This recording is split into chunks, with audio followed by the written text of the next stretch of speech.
Good morning, good afternoon, and good evening to everyone on this call.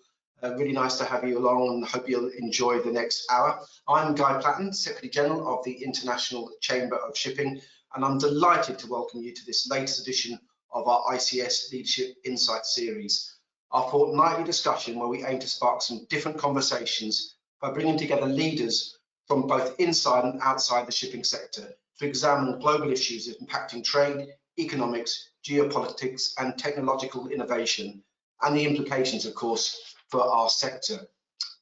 The development of mandatory global regulations will take time, and there are pressures on shipping to make changes before these regulations are established. Today's discussion will look at the external forces of changes from customers, stakeholders, financial incentives, or national regulatory frameworks that are starting to drive through the shipping's decarbonisation agenda.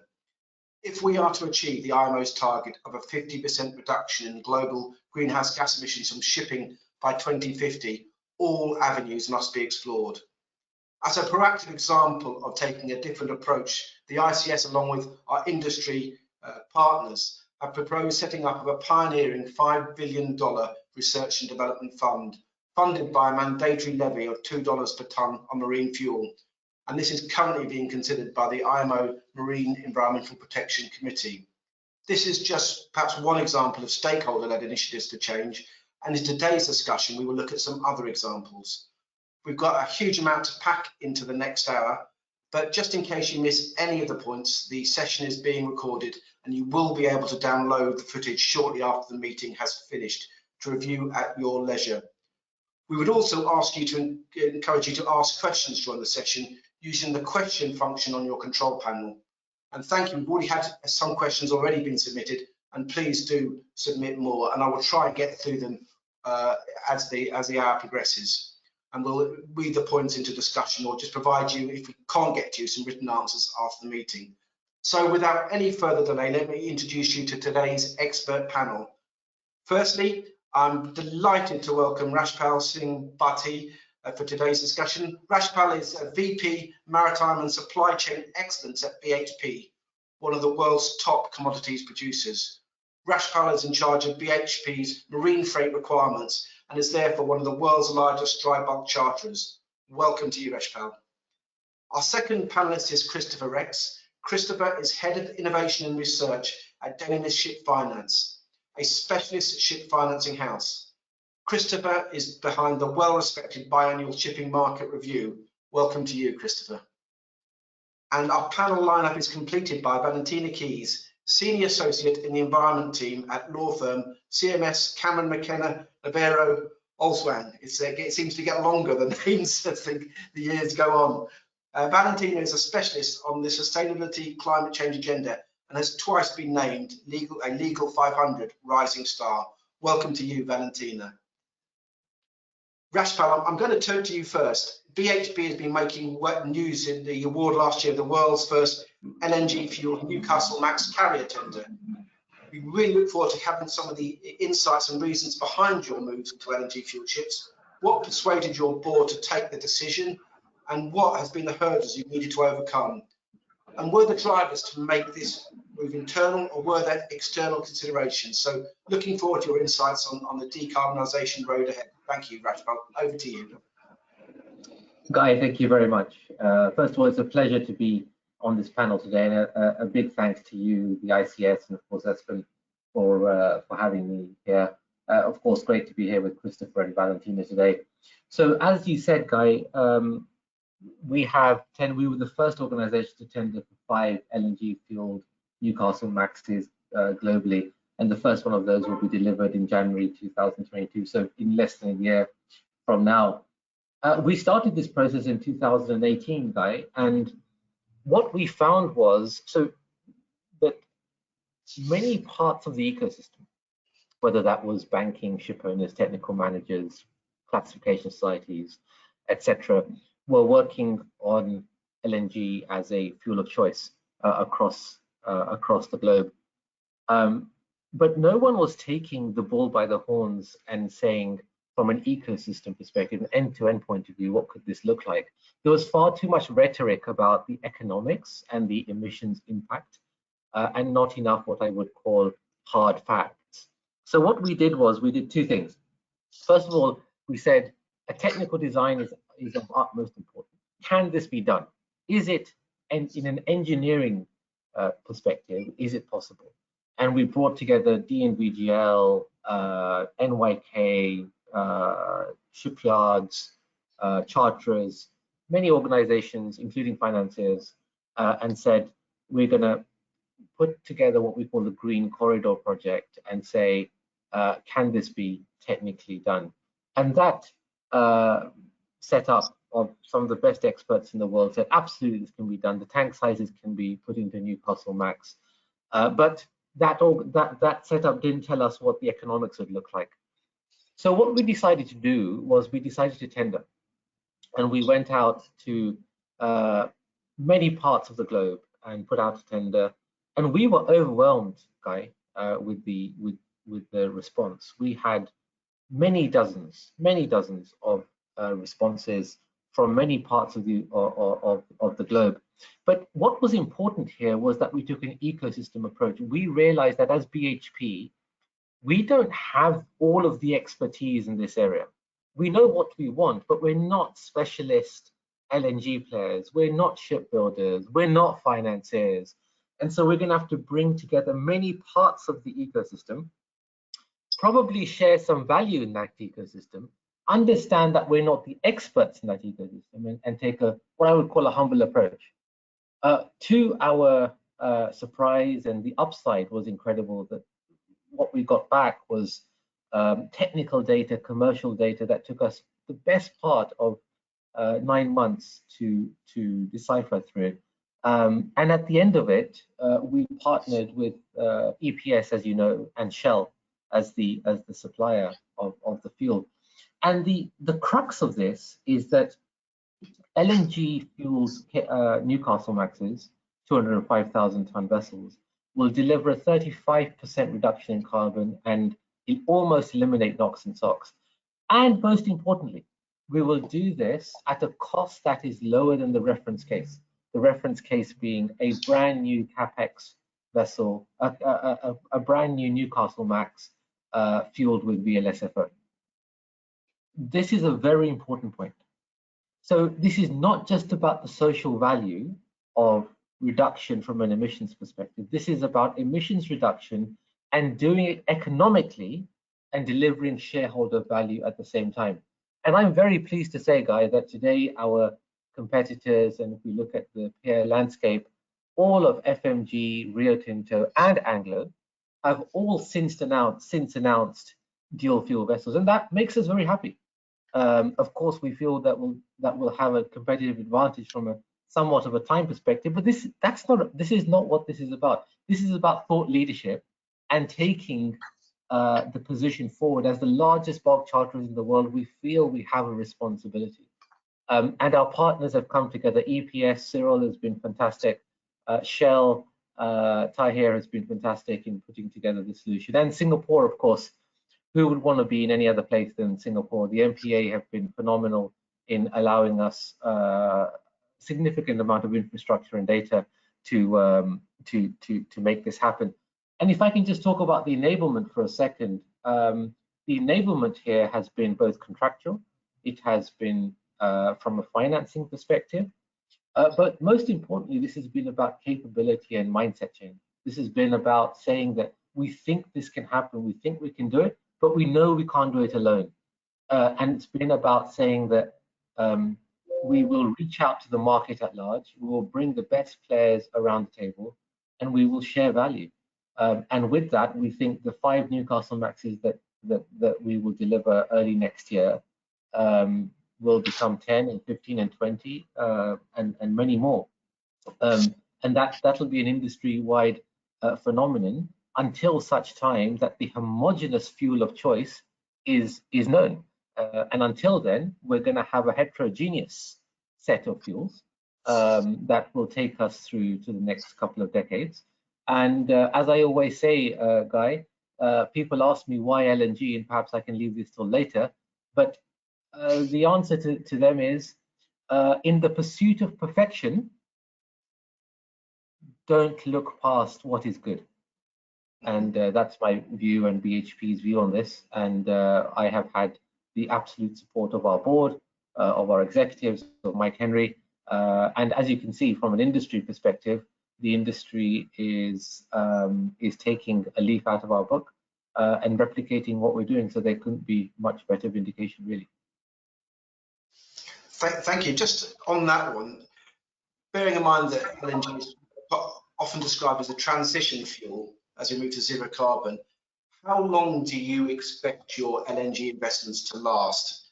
Are they intended to be just for a limited time? Bearing in mind, you know, the typical lifetime of a ship is 20, 30 years.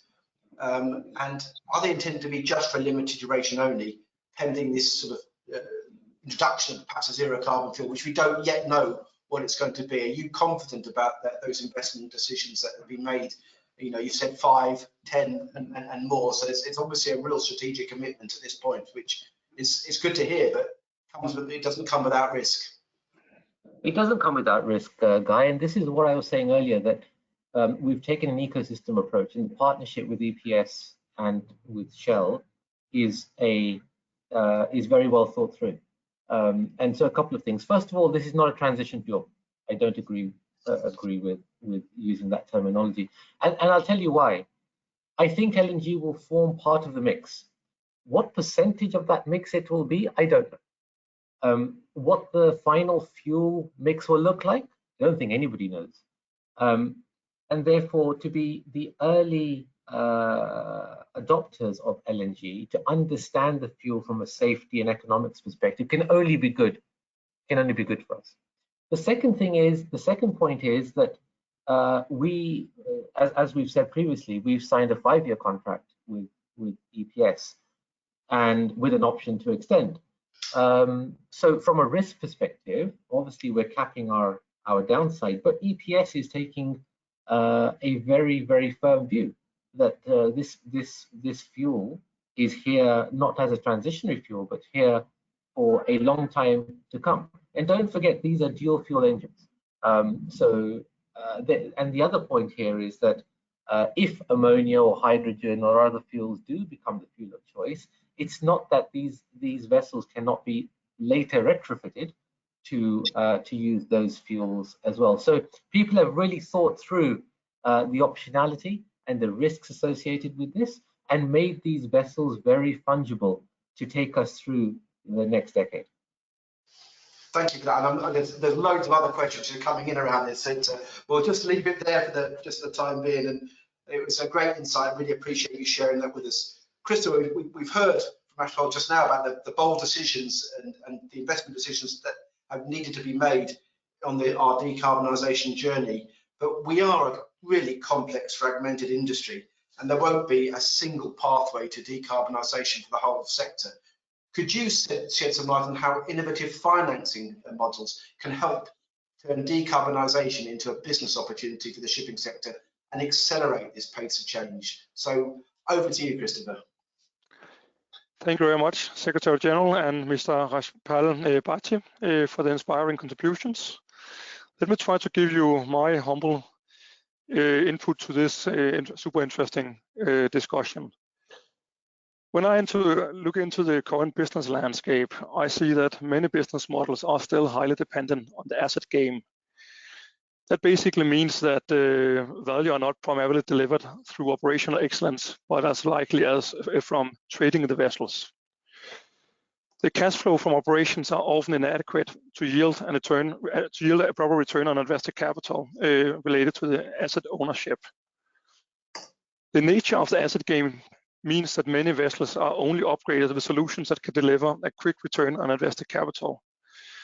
I expect that this needs to change when the industry is becoming more digital and more decarbonized. At its current pace, digitalization and decarbonization is raising costs while doing little to support revenues. Most digital initiatives are focusing on lowering individual vessels' fuel consumption. But when we look into the horizon, I see additional value that can be created from asset owning.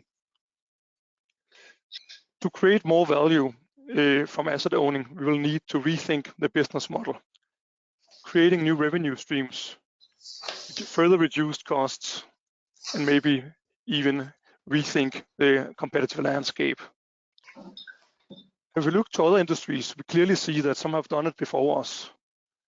Other industries have managed not only to reduce costs, but also create new value from digitalization. Let us look at the fuel cost and at the fuel challenge in isolation. If we consider the decarbonization agenda in isolation, it quickly becomes a question about mechanics and how to bridge additional costs, either in the form of customers absorbing the more expensive fuel, or by introducing a price on carbon in one form or another.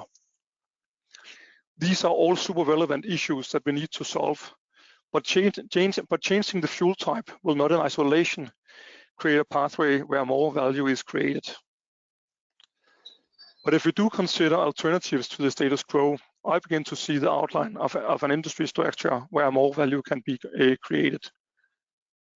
The new alternatives are likely to bring a farewell to the asset play.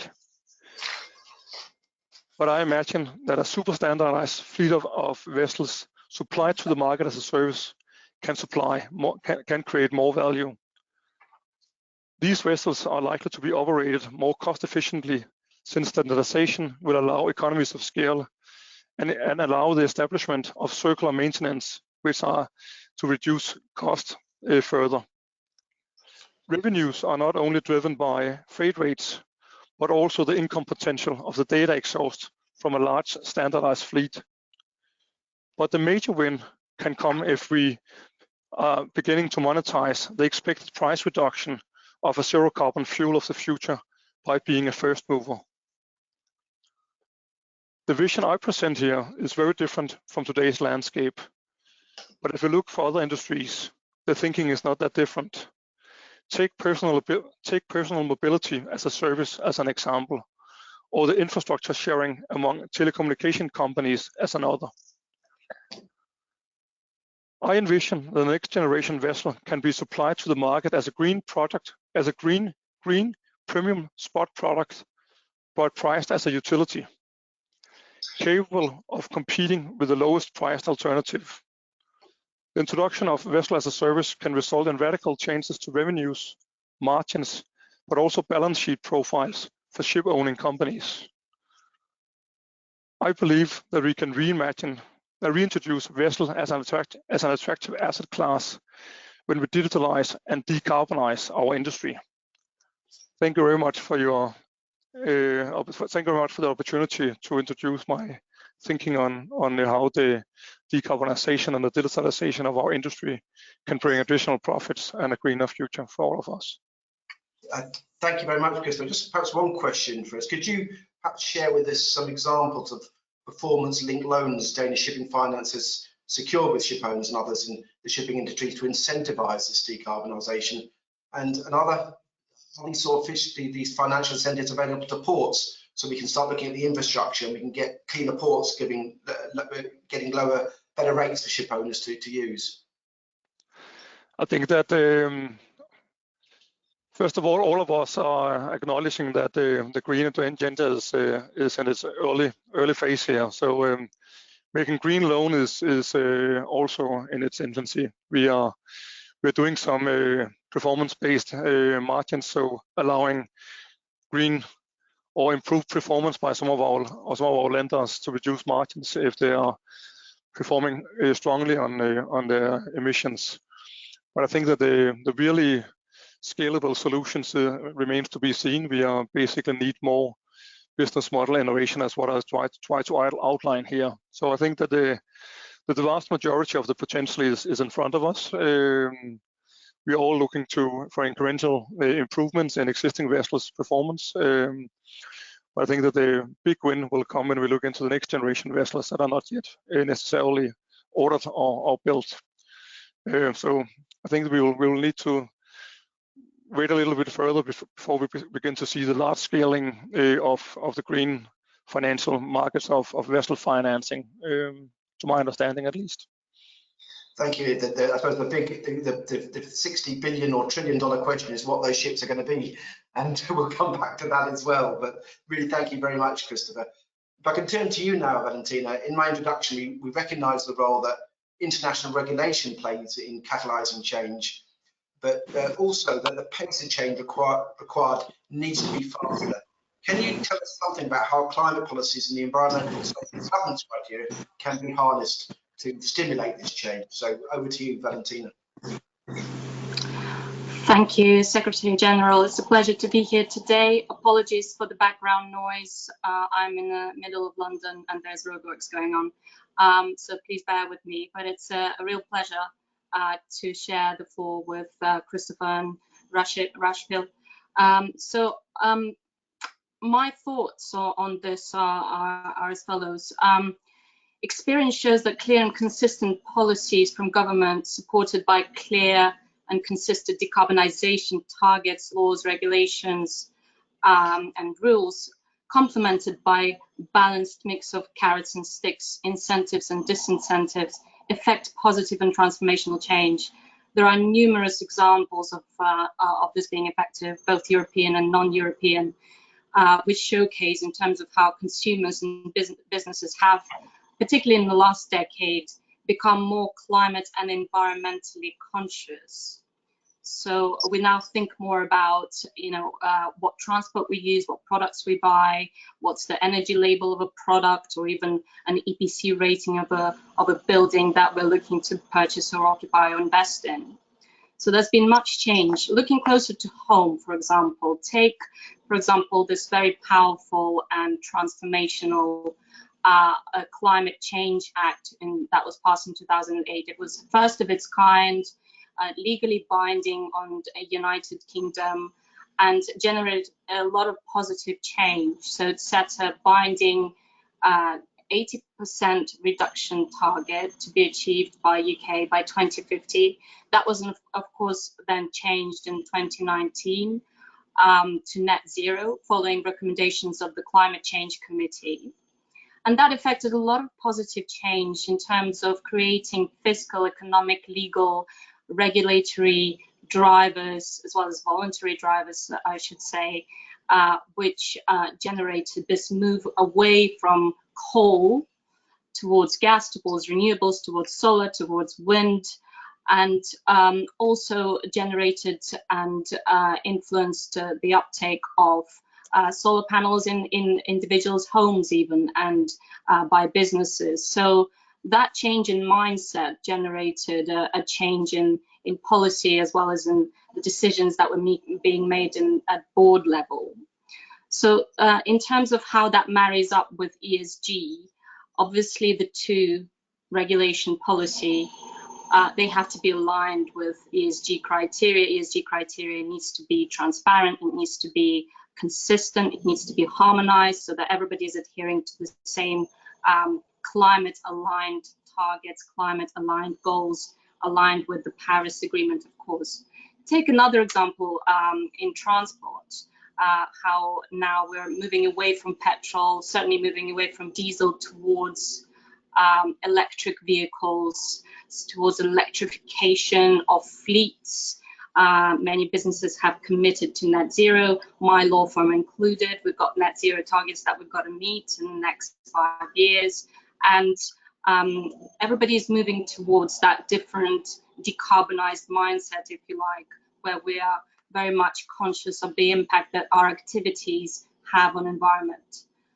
So I think that there's still a lot of work to be done, but we can learn a lot of lessons from the real estate sector and the transport sector, as well as the energy sector, in terms of how strict, clear, and transparent regulation can send the right signals to the market, because the market is always looking for certainty. So when clear targets and clear regulation is set, then markets follow, markets respond, and I don't see any reason why this wouldn't work within the shipping context, or aviation for that matter, but that's a topic for another day.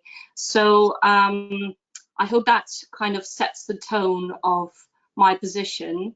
and please do ask me follow-up questions. Yeah, actually, I haven't actually seen. I've never seen so many questions being flooding in actually at the moment in all of these. So I've got already got a list of one sent in, but now I've got some more coming. But one which perhaps you could go for here is we have seen governments and companies in other sectors being taken to court by NGOs in particular to change their actions. Do you think we'd like to see this play a role in shipping? Yes, I don't see why not. I mean, there's been a lot of shareholder actions against oil companies for failing to take climate change into account in their investment decisions and the activities that they carry out.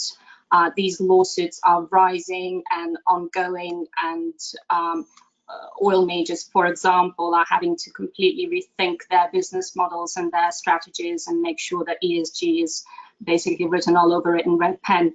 So there's numerous examples of pressures both from consumers, investors and shareholders on companies that fail to take climate change into account.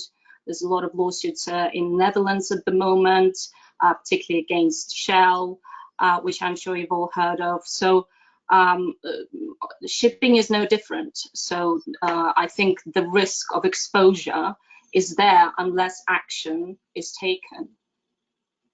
Thank you. I think it's something we do have to be very conscious of, and I suppose these are more pressures on us. But perhaps that's just one for you, Rashpal, as well, just come in, is you'll understand that China's been talking about emissions trading schemes. We've heard the EU ETS. Trafigura yesterday called for a carbon price to allow investment in ships higher than the shipping industry is seeking. What's the sort of feeling in BHP about these moves now? Is it something that you're considering? What's your attitude to this sort of carbon pricing, which seems to be getting much more traction now? So a couple of things, Guy. We feel that any kind of carbon levy needs to be well regulated and fair across the globe. And then the enablement around that needs to be very clear, whether they are direct levies or offsets. Then they need to be well regulated. I think, as Valentina was saying earlier, and Christopher was saying too. We've said quite openly that a carbon levy would be the right thing to do, as long as the governance of the funds that were collated would then find themselves back into the right hands, the organizations that are investing in R&D, the organizations that are taking an innovative approach to what the fuel of choice is going to be. And as such, we feel that if the European tax scheme goes first, it could well be a fantastic ground for understanding how this could work and learning from that, and then taking that to a global model. The preference, of course, is that it is a global model and it's regulated by the IMO or another such body. Yeah, thank you for that. And just, I mean, we talked about the sort of your massive investment in ships coming up with the LNG ship. And perhaps one for Christopher to start off with, because you have to finance all these vessels. Given that external actors have no or limited financial exposure, how worried are you, Christopher, and perhaps wider panel as well, about stranded assets and how we need to address this issue going forward? Because I think, you know, given the lifetime of ships, this is a real, I think, concern for boardrooms up and down up and around the world when they're considering investment in shipping now. Thank you very much. I think that that all industry players are concerned about the risk of stranded assets these days, and whether we have the ability to upgrade existing assets enough to life extend them and maybe accept to scrap the vessels a little bit earlier than initially expected. I think that the lessons from, for example, the energy sector has shown us that the technical lifetime or expected economic lifetime of asset is not necessarily a guarantee for future performance. We have seen in many power plants being outcompeted by green alternatives significantly earlier than their technical economic lifetime would argue. So I think that we should also be aware in the shipping industry that that even though the ships might be quite young in some specific circumstances on some segments, that could be a risk if a more attractive alternative emerges. These could outplace existing assets quicker than initially anticipated. And that is also one of the cases why I think that the whole consideration of, are we only looking towards existing owners' fleet renewals, or are we also considering whether a new type of players could enter the scene and begin ordering ships? Because a new type of players ordering ships will not have the same attitude towards the potential of legacy portfolios or legacy fleets. They will simply see how can they optimize the potentials of decarbonization and digitalization, and that could in fact prove a larger risk to the risk of stranded asset than if it is the industry itself that is guiding the transition. So in some ways, those who are waiting in the wings now could actually have a real economic advantage over the existing companies, that's an interesting perspective. Rashpal, did you want anything to add to this debate? I will, Guy. Look, it's fascinating that I certainly believe that the old model of amortizing a cape for over 25 years and understanding what the residual value is going to be and your earnings assessment on a model that is now decades old is well past us. And any organizations, vessel owners or otherwise, who are looking at that model and using that as their investment criteria will probably have a surprise ahead of them. But I think that, so the BHP works with some of the largest vessel owners in the world, and of course we have this discussion with many of them.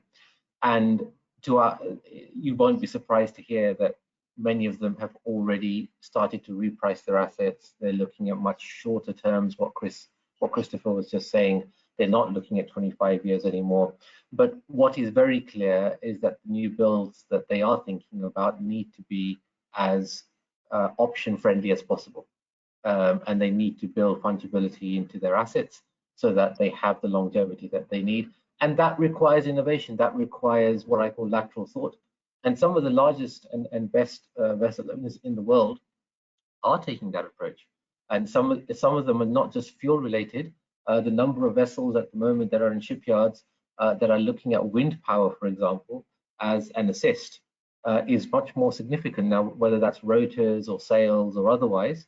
That's just one example. Other vessel owners are looking at enhanced paint mechanisms that allow them to go through water with less friction. So the point I'm trying to make is that no one's sitting on their laurels on this. People are taking a diverse approach.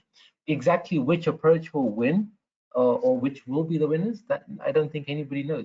But what is really important is to take an approach, analyze it with depth and with conviction, take that forward and manage your downside risk as much as you can. I think it would be true to say that I don't think anybody would say that there's no downside risk in what they're taking, but in the position that they're going to take. But the point is that you have to think it through as much as possible and leave yourself optionality such that the downside risk doesn't play out in the worst case scenario for you.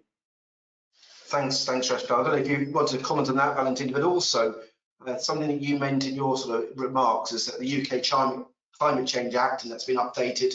You know, it's arguing that actually the UK is a developed economy, it's an advanced economy, we can afford to do this. What do we do about this in terms of the developing countries, and how do we get the infrastructure investment in those countries? Because to me, it seems that whenever we go to, we don't have to include that. And I'm sure some of the places that BHP go to as well, perhaps in the more developing countries, to take the raw materials, if they haven't got the infrastructure, we really are in a catch-22 situation because we're never going to get there. So your thoughts on that, how we get to developing countries on this? Well, that's $1 million or $1 billion question. I wish I had the answer. But I think that as well as taking responsibility towards climate action and reducing harm that is done to the environment as a result of activities. Corporations should also take responsibility for the developing countries and the impact that they have there. So there was a recent case with Shell, where they were held to account for impacting the lives of farmers in Nigeria. So we're likely to see a surge in that kind of climate change litigation across the board. And more, I think, in developing countries, there's likely to be corporations being held to account, the piercing of the corporate veil, the parent companies, that are sat in developed countries will not be able to hide behind various layers of company structures anymore. So from that perspective, I think things will change because of all the activist pressure, consumer pressure, greater accountability, greater transparency in terms of human rights. Take, for example, the Hong Kong Convention for Responsible Ship Recycling. That was brought about because of human rights abuses in Asia, when ships were dismantled, when they were illegally beached. So that brought about positive changes in terms of how ships are now recycled, albeit the convention is yet to be implemented across the globe. But, where international regulation is slow, European regulation leads by example and makes changes happen much faster, as do regional governments as well. So I wish I could answer your question in more fully and more positively in terms of developing countries, but I think there's a lot more work to be done. And my personal thoughts on this is that I think carbon offsetting will play a big role in terms of deploying investment and financing of better infrastructure in developing countries. And I think that the developed countries have a responsibility in that regard. And so the fund that I know ICS is supportive of 5 billion, the carbon levy, I know that the fund is aimed at boosting the uptake of alternative fuels and technologies, but why not also create a similar fund, or as part of that fund, create a pot for developing countries as well? Interesting. Rashpal, did you have a perspective on this? Because it's just the nature of your business. And the fact you did all this work on the LNG, you had to consider both sides of the sort of the delivery port and the port of loading as well. Exactly, Guy, and I think you hit the nail on the head. So a couple of things here. The first is that whether it's a developing country or a developed country, and the customer the partner is taking delivery of iron ore, met coal, copper, or anything else. If that vessel is fueled with LNG, and that becomes much more the norm, then what we will see is that public-private partnerships will come into play to build that infrastructure. And the examples I'll give you are these: that if you look at the LNG infrastructure that we had 2 years ago and where we are now, it is exponentially different. Yes, and one can argue it's largely in the developed countries, but that is changing very, very quickly. If you look at when Cape vessels became the norm around the world, in developing countries, whether we're talking about the subcontinent or we're talking about Southeast Asia or parts of Africa or other places, those berths and those drafts had to be created because it became the norm. Economically, it was the right thing to do, and those customers know that they can't carry on accepting vessels that are no longer plying those routes.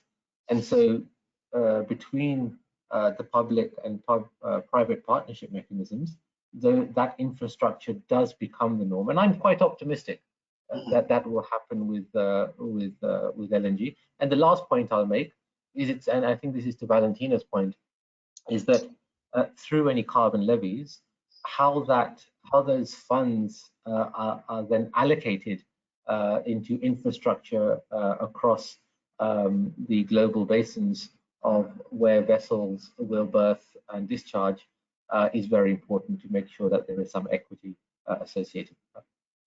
Thanks, and perhaps turning to you, Christopher. I mean, I know you specialise in ship finance, but how do you see the sort of the finance community getting behind the sort of the absolute requirement in the developing countries to put the infrastructure in place? How do you see that working? That's a very good question. I'm not necessarily feeling like an expert in that area. Danish ship finance is solely focusing on financing ships. So for us, it is primarily a question about presenting a viable business case. And I think that, to my understanding, much of what we're looking at today is a question of identifying a viable business case that can actually be scaled and can attract outside investors as well. But it might be that some of the other panelists have a more nuanced picture of that question than I have.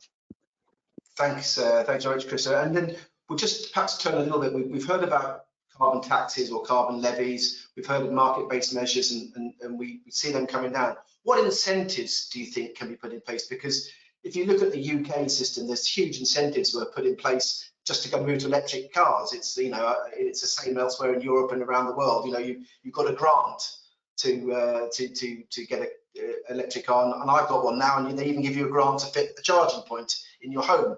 So how do you see that working? If so, given that fuel is such a significant operational cost, what do you think incentives that should be appropriate for a business to use a fuel like hydrogen or ammonia or other in order to make this happen as we move into this decarbonisation future? Perhaps Valentina, you might have an opinion on that, and perhaps Rashpal as well. Sure. So I think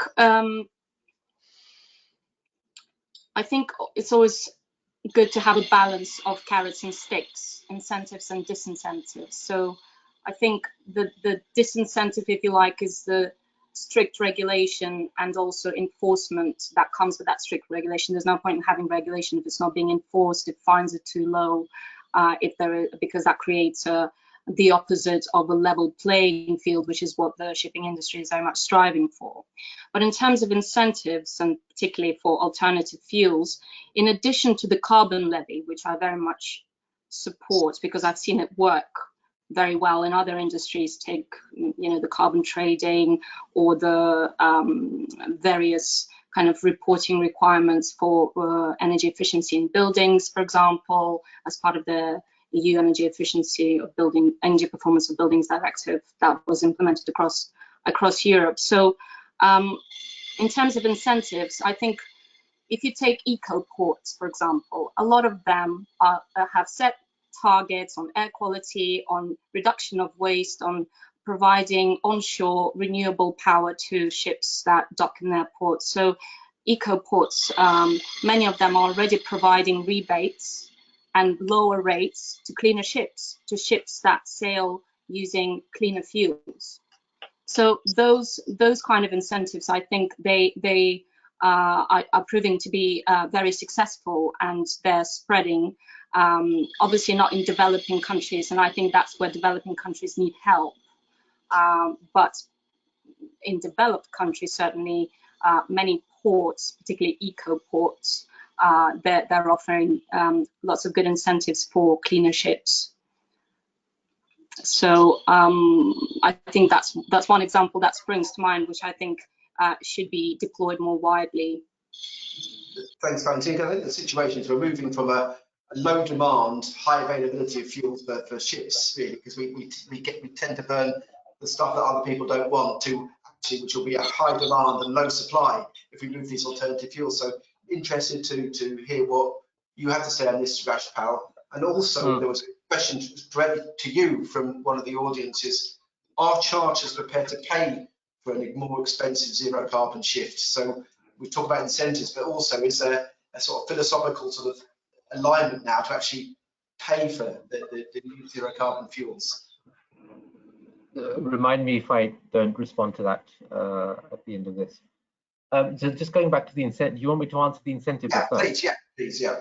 Look, my view on the incentive part is that what more incentive do organizations and governments and supply chains need than we have already, than to deliver the social value and endowment to the people that come after us and to save our planet? Really, I don't think a bigger incentive is required. The difference, to use your analogy, Guy, in terms of cars, and that's very jurisdictional. That's in the UK, you can do this. The difference is with shipping. Shipping is a very global trade. And I've often said that shipping you can't carve out shipping in terms of jurisdictions. It doesn't work, simply because 92% of the world's trade is done on vessels. And I think that if you then come down one level from that, it is possible to monetize a front-running position. And that should be an incentive enough if that's required.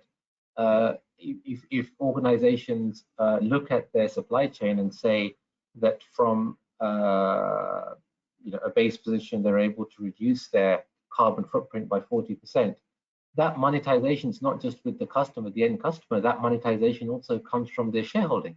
Don't forget, investors around the world today are looking for organizations that are taking a front running approach to emissions reduction. And that incentive is larger than anything I think that we could provide in a bilateral or multilateral way. Yeah. What was the second question again? Could you remind me? The second one was, to what extent will you're a major charter, one of the biggest charters, not the biggest charter in the world? What's going to be your approach to actually perhaps utilising those ships which burn zero carbon fuels? Are you prepared to pay, or do you think your shareholders and your customers are prepared to pay the additional premium, which will undoubtedly come with, at least to begin with the zero carbon fuel ships? I think it's a great question, Guy, and one that I get asked a lot. I think that's probably the wrong way to look at it, in that, is the charterer going to pay? Ultimately, it's a supply chain. So if we're paying for something, don't forget that the delivered cost of that will go to the steelmaker, and then the steelmaker will go to the automaker, and the automaker will go to the consumer. So it's not about who in the supply chain is going to pick up the cost. What this is actually about is, as the largest charterers in the world, what is our responsibility set? Our responsibility set is to bring the best capabilities in the world together and deliver solutions ahead of the game, which is what we've done with LNG shipping, and we're very proud of that. What we're about to also do is work with a biofuel company here in Singapore and in Holland, and think about how used cooking oil could become, because that's very mixable with fuel oil, as you all know, how that could become one part of our supply chain solution. The next thing we're doing is we're working here with the MPA in Singapore as part of an R&D fund to think about how we take some of the ammonia and other fuel choices forward. So I think it's a little myopic to think about this as, BHP, are you going to pay? Shell, are you going to pay? It's not about that. It's about taking a much broader approach to innovation and R&D, and then saying, look, this works, showing the world that this can work, which is exactly what we've done. But we're not stopping there. LNG, we know, is not the final solution. We will have to find 3, 4, 5 such solutions, work them in parallel, and then we'll have to see in the 2030s which is the winner. No, that was a very, very good answer. Thank you very much. Actually, that leads me to go to Valentina on that one, because it's a whole supply chain. It's only going to work if everyone wants to make it work. If one chink in that supply chain decides, no, I'm going to pay the lowest possible price I can, I'm not prepared to shoulder my responsibility here. How do we get through to the entire supply chain, Valentina? And it's from the end consumer that actually makes this worthwhile. And another question back for all of you to think about based on that is, are we approaching this wrongly? We're doing it by sector basis on carbon taxes and things like that. Do we need to do it from the point of extraction of the carbon in the first place? Is that the place to target it?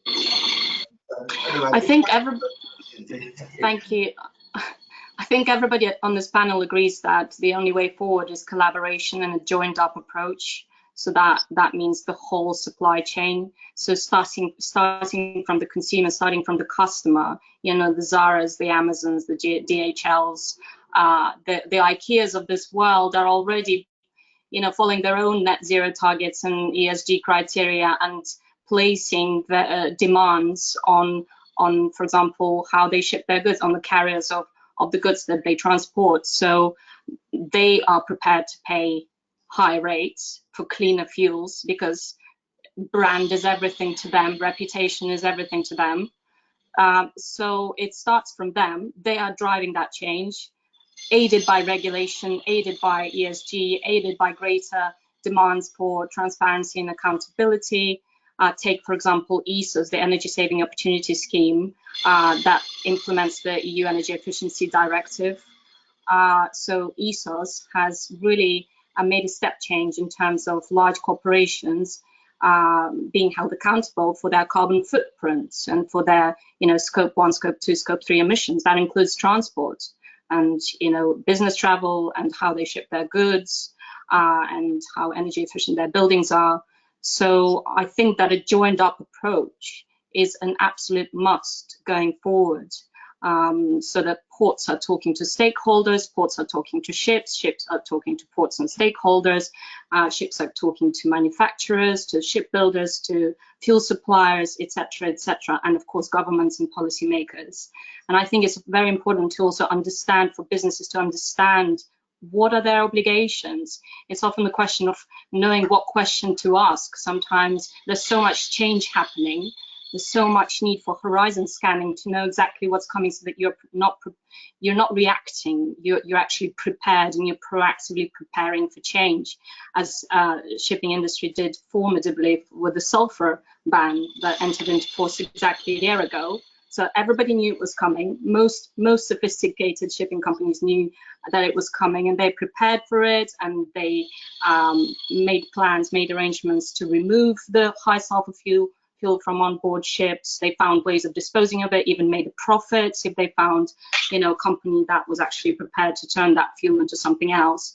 So that kind of joined up and proactive thinking will be key in delivering this decarbonization agenda. And it's very exciting times ahead. And I think the MEPC meeting in June will be very important in terms of what IMO decides on EU ETS, and including shipping in emissions carbon trading, and what the IMO decides as part of the 2023 and 2026 carbon energy efficiency and carbon intensity targets, and so forth. So I think that it's one to watch, and I think it will shape the next 5 years at least, if not 10.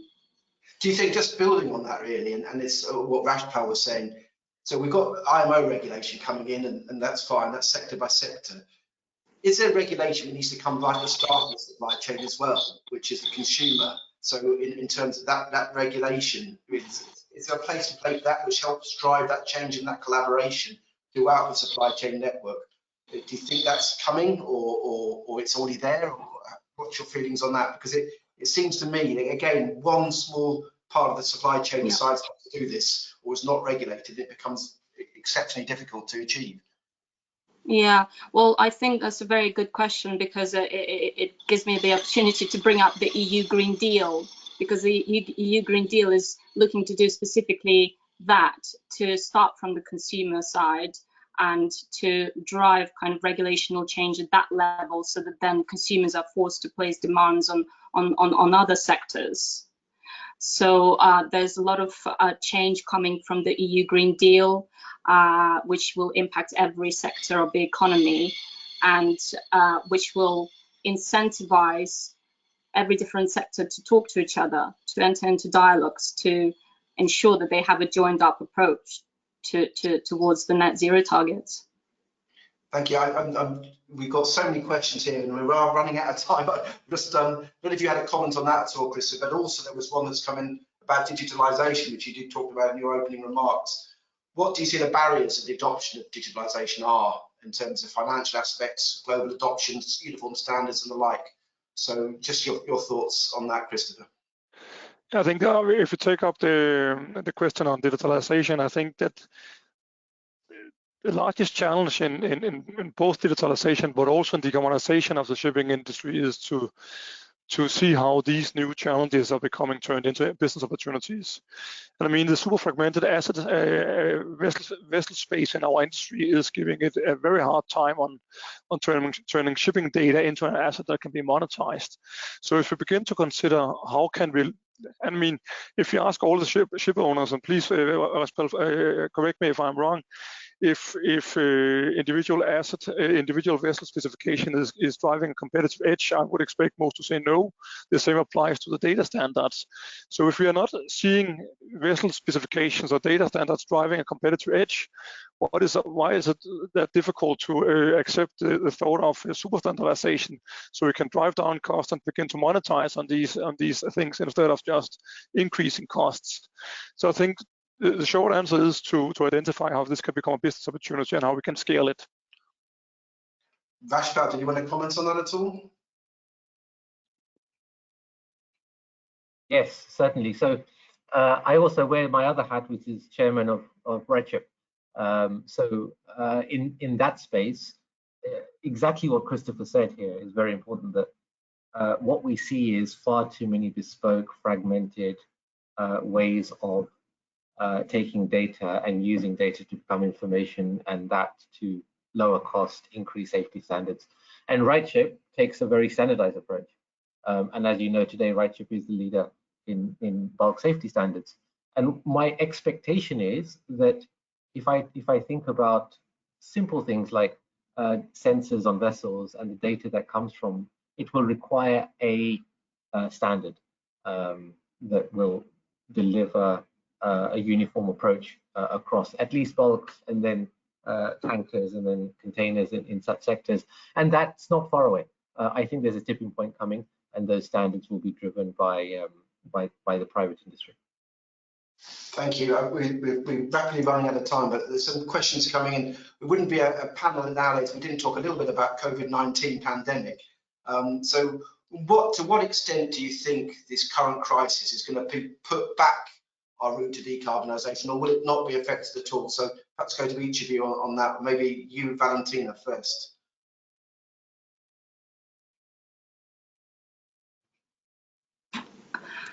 Yes, we saw a slowdown in activity during the pandemic, obviously, slowdown in economic activity, and also a reduction in emissions across the globe, which I guess was one silver lining.